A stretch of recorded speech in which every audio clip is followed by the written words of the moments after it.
Jangan lupa libatkan juga.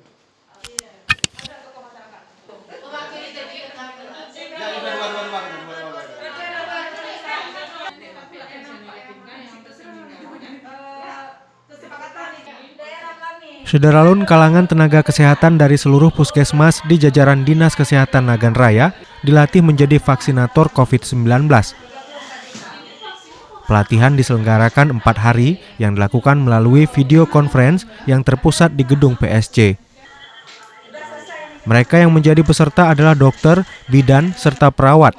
Kegiatan ini diharapkan menjadi pendukung dalam menyukseskan gerakan vaksin COVID-19 yang direncanakan awal tahun 2021.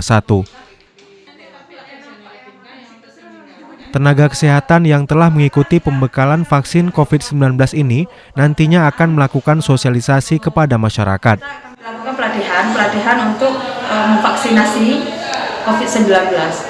Jadi yang akan direncanakan untuk 2021. Berapa hari ini pelaksanaan? Pelaksanaannya 4 hari. Ini peserta dari mana aja yang mengikuti pelatihan ini? Itu dari seluruh puskesmas, ada dokter sama petugas dari imunisasi. Ini awalnya kan kita sosialisasi kepada petugas terlebih dahulu, kemudian setelah kita bekali petugas akan mensosialisasi kepada masyarakat melalui tokoh masyarakat, tokoh agama, tokoh pemuda, kemudian aparatur pemerintahan. Dari Sukamakmur, Rizwan, Serambi On TV.